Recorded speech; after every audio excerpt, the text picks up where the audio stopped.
Hello, everybody, and thank you for joining me. I'm Heather Gray with Discovering Health. I'm a functional diagnostic nutrition practitioner. I know, say that 10 times fast. And I work with fast-paced, busy entrepreneurs who are sick and tired of being sick and tired, right? Who've gone to the doctor, have been told that your labs look normal. How many of you done this, right? Only to have them come back, and say that your labs look normal, but you feel anything but normal. I like to work with folks who have like mystery stuff or autoimmune. Lyme and mold are the passion places I love to play in after 27 years of undiagnosed Lyme disease and 3 autoimmune issues. Like that's what I love to do. So talking shit, why are we talking shit today? And today we're talking shit with Dr. Jenn Simmons. And the reason we talk shit is because, so it's twofold, right? One part is tongue in cheek. It's most practitioners I know in the alternative health space have their own shitstorm that led us to this work, right? And in order to heal, we gotta bring that stuff out of the darkness and into the light, right? We can't, nothing's off topic. There's no taboo subjects here because that's not how people get better, is by keeping this stuff underground. So, and then the other part is that I am a practitioner, and sometimes I get other doctors and practitioners who, will talk about parasites, or we'll talk about coffee enemas, or we'll talk about, so literal shit. So there's two background meanings for talking shit, but so let's see which one we're going to go at today, or maybe both, who knows? But Dr. Jenn, I would love for you to give us a little bit of background on what you do. Your talk today is starting over at 50. Like, how freaking awesome is that?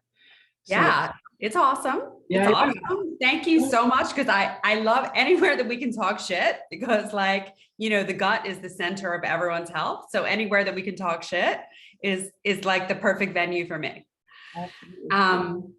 So I, like you, spent many years in a confusing place, but maybe it was a little like I didn't know how confused I was.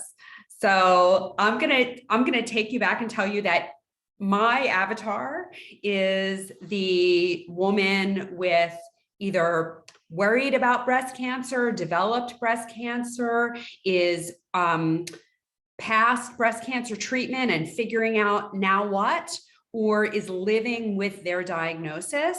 That's the person that I'm working with, helping them to overcome their fears, to restore their health, to take back control of their health. We have so much more power than we know. And so that's the woman that I'm working with. So I come by my avatar very, very honestly, in that I was born into a breast cancer family. So my first cousin was a woman named Linda Creed. Now, Linda was a singer-songwriter in the 1970s and the 1980s. She wrote all the music for the Spinners and the Stylistics. She wrote 54 hits in all, but her most famous song was The Greatest Love of All. That song was written in 1975. I love that song. Everyone loves that song. Give me goosebumps. So that song was written in 1977 as the title track to the movie The Greatest, starring Muhammad Ali. And it really received its acclaim when Whitney Houston released it in March of 1986. And at that time, it would spend 14 weeks as the #1 song on the charts. But Linda would never know that, because Linda died of breast cancer in April of 1986 at 37 years old. Oh my God. I was 16 at the time. And so my childhood, I mean, listen, she was my hero. She was literally a rock star. Like, people use that tongue in cheek, like, oh, they're a rock star. She was literally a rock star. Like, she was the queen of Motown sound, bigger than life, as beautiful as they come. Like, she walked into a room and radiated energy. You knew she was there. And so that her life and ultimately her death wouldn't get lost, and that other families, other women didn't have to suffer in the way that my family suffered. I did the only thing I knew how to do, and I became a doctor.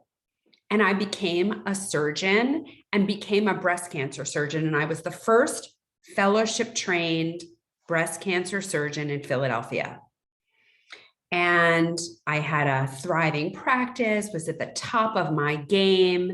So I'm a surgeon. I'm running the cancer program for my hospital.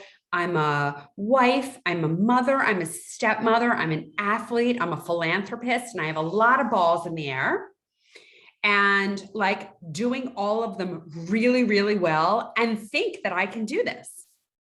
And then suddenly my health crashes. And I go from someone who can be on the tennis court for 6 hours straight, play and say like, anyone else want to hit, to I can't walk across the room. So like literally I crash. And I'm sitting in the office of my friend, colleague, and happens to be doctor at the time. And he's telling me that I need surgery and radiation and chemotherapy, all things that I recommend to everyone all day, every day, without hesitation and without reservation. And yet when these words are coming at me, I feel like I'm talking to Charlie Brown's teacher, like want, want, want, want, want, want. And I walk out of that office in a fog. I'm in a fog anyway because of my disease. And something inherently speaks to me. And now I am both religious and spiritual.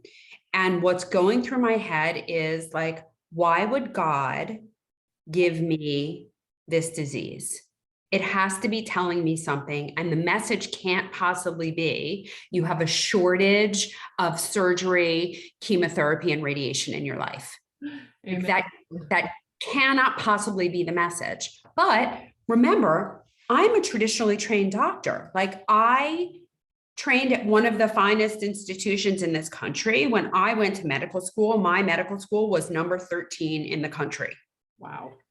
So I think I must know everything, because if it were true or important, it would have been taught to me in medical school.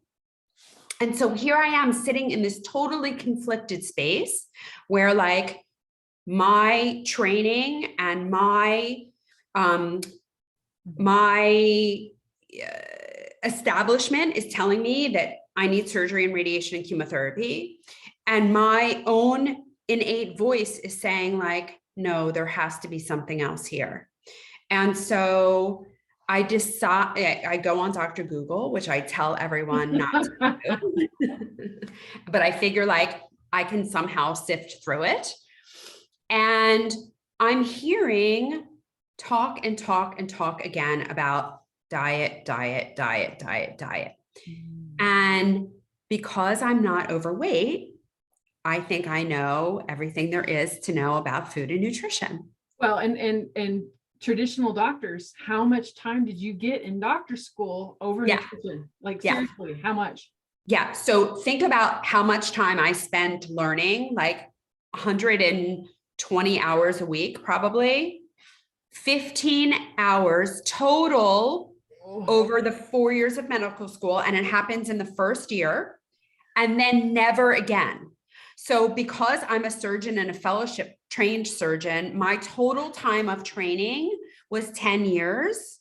Oh, 15 hours over 10 years. 15 hours. Every time I hear that, I know that stat and it breaks my heart. It is disgraceful. So now the osteopathic schools do better than the traditional medical schools. Like I'm an MD.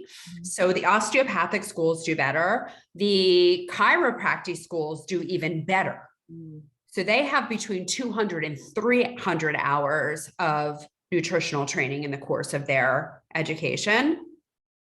The big shot doctors, 15 hours. And like, I don't even want to tell you like the things that they talk about, scurvy and rickets, like things that, ridiculous.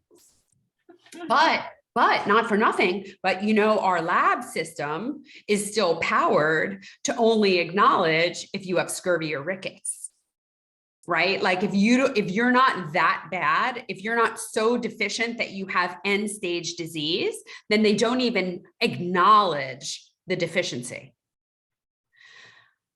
I digress.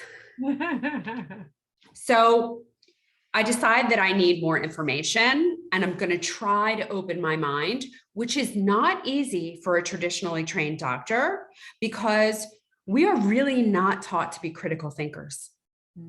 The people that are rewarded the most in medicine are the ones that can memorize other people's ideas, spit them back out. Right? So the smartest person in the room is the person that can repeat all of the definitions and do everything exactly the way that the person behind them did it. And so for a doctor to start to think outside the box, I mean, think about traditionally what we do to doctors who think outside of the box. We call them crazy, they're quacks, right?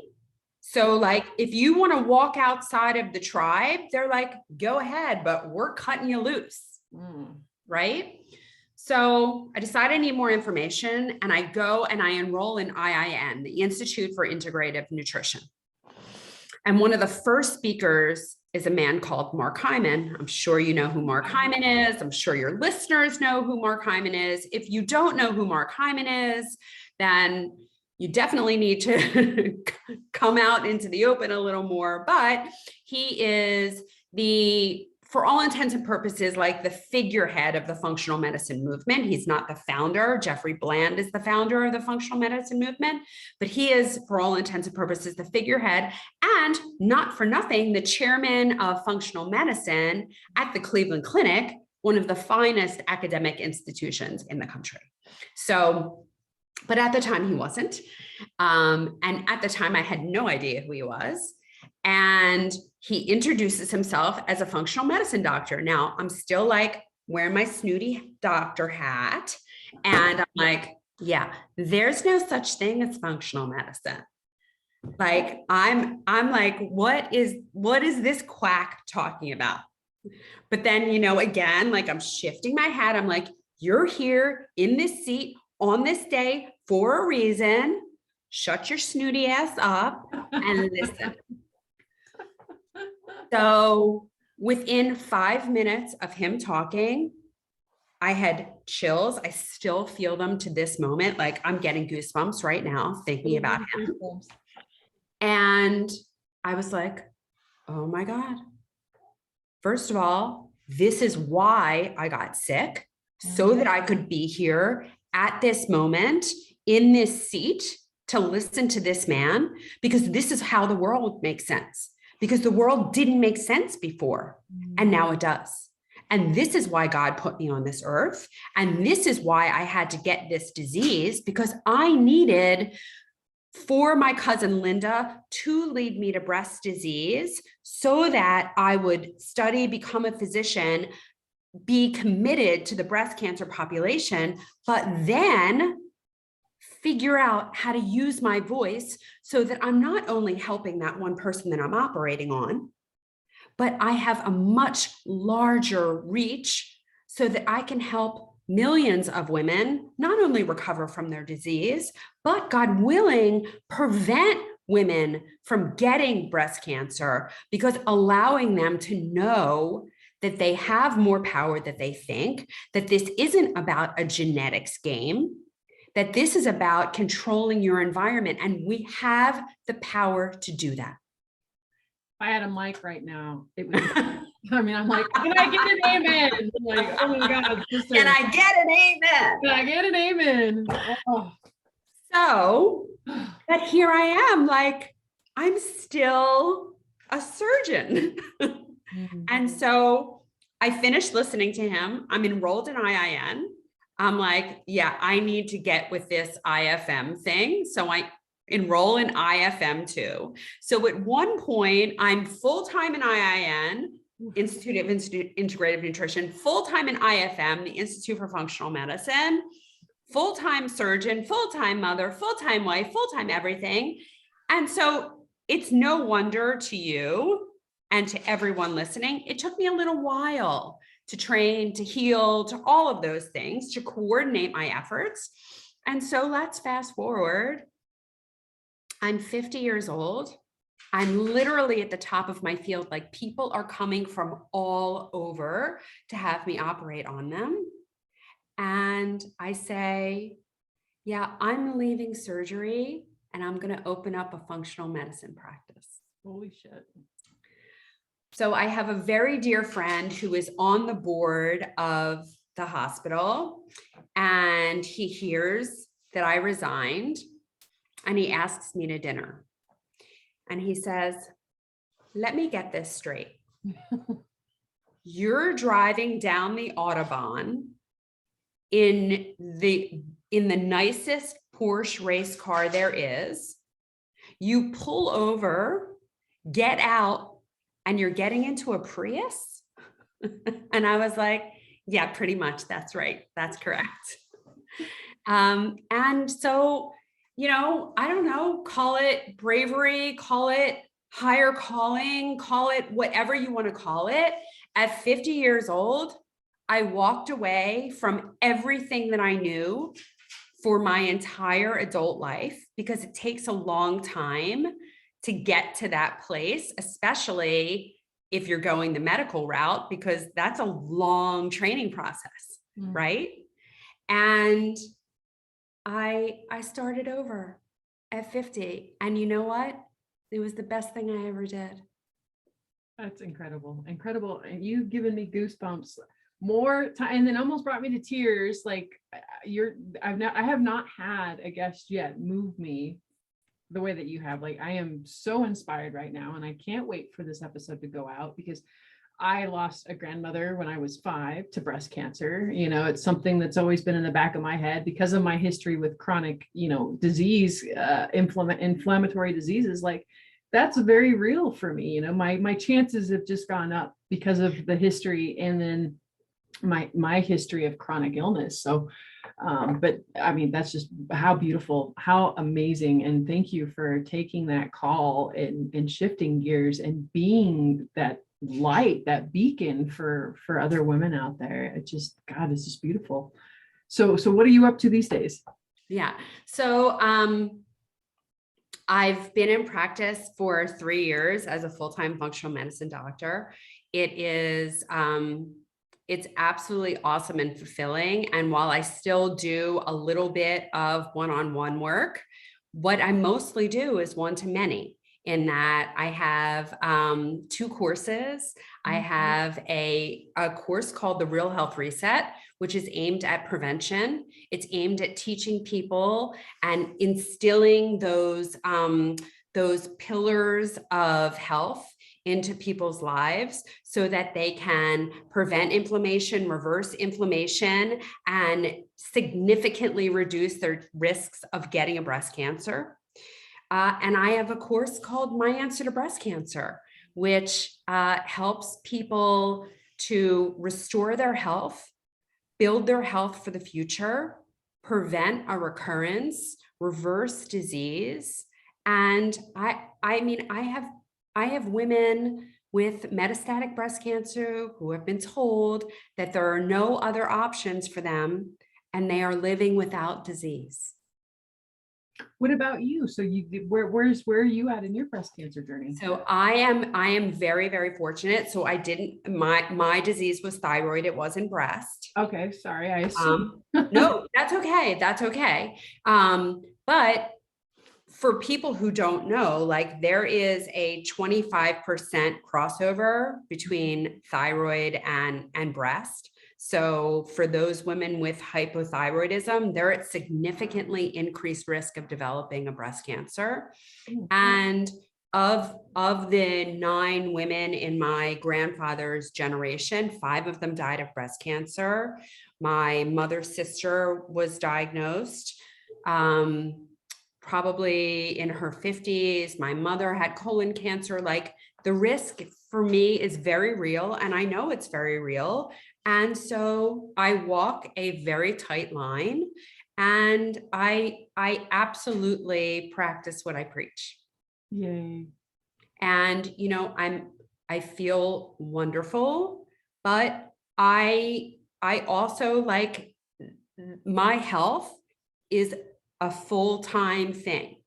Like I'm not taking the weekend off, and I'm just not. Like I'm walking the line because it's important to me to be healthy.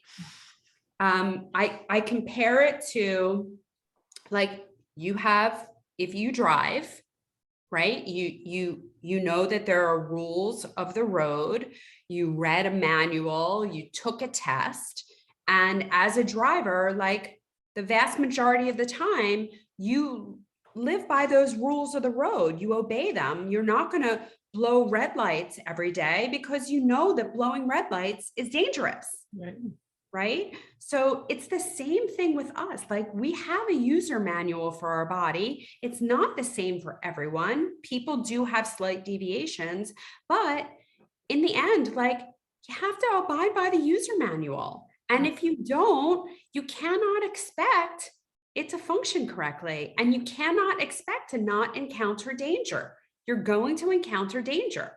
Some of it some of it you can get away from, and others you can't. I think that's probably one of my biggest frustrations with my clients now sometimes, is getting them to understand the importance of putting themselves first, right? I work with so many women, entrepreneur women who are mothers and this and this and this, and they're last on the line and they're so ridiculously sick. And I'm like, why do you think you got there? Right? You got there because you neglected yourself, right? And it's not about blame or shame, right? Absolutely. That's not why we help people to make these discoveries. Yeah, I had a patient recently who was just so mad at me because she said that I blamed her for her breast cancer because she was drinking a bottle of wine every day. Mm. And I said, like, this isn't about making you feel bad that you did it. But the bottom line is that here we are. What can we do to change the future? Because without change, you can't have change. So if you're not living your life differently after than you did before, you can't expect a different outcome. It's the definition of insanity, is doing the same thing over and over again, but expecting a different outcome. It doesn't happen. You have to change to change. I love that. Yes, absolutely. And while it's scary and frightening, it's not always bad. Right. So I say to most people, and it was absolutely true of me, it's not always a blessing, but it is always an opportunity. It's an opportunity to decide if you want to stay the way you are or be a bigger, better version of yourself. And if you are someone who is intellectually honest, then isn't that in fact what we're after all the time anyway? Aren't we after bigger, better versions of ourselves? It's scary and it's so easy to like sit back and rest, but we're really not meant to do that. We're really meant to push forward. Absolutely. Beautiful, man. I feel like I had just gone to church. I have been baptized by Dr. Simmons. Oh my God. Hallelujah. So you talked about the 2 different courses you have. Do you have anything right now? Any kind of specials or launches or programs that you want? So I am producing a breast cancer summit. It's going to be out. I think we're looking at the end of May or June. Oh, fun. Stay tuned for that because it's going to be really, really, really super special and wonderful. And people can join the course at any time. And I believe that we'll be starting a live course next month. So for people who are looking for the support of others, to be in a community that really helps to elevate you, My Answer to Breast Cancer group course is wonderful. Awesome. And how can they find you? Just go to realhealthmd.com. It's all there. Awesome. That's easy enough. realhealthmd.com. Fabulous. Oh my gosh. Do you have any last parting words or anything else you'd like to share before we wrap up? Just absolutely, like wherever you are, just don't let fear stop you from getting to the next place, because almost all of my patients, after their year of work with me, because we usually work together over the course of a year, tell me that they are in the best health of their life, better than even before their diagnosis. Mm, And so health can happen at any age, at any stage. This is something that is achievable and attainable. You have to reach out and get it. absolutely. And Absolutely. you have way more power than you think. Absolutely. Oh my gosh. Dr. Jenn, thank you so much for, I can't, like I said, I can't wait for this episode to go out. Like this is incredible. And there's so many, still so many women dealing with this horrible monster. And there's so many people needlessly suffering. So thank you, thank you, thank you for sharing your gifts. Thank you for taking time out today to be on the show. I so appreciate you. My pleasure. Anytime. Awesome. Thank you, you all. Stay tuned.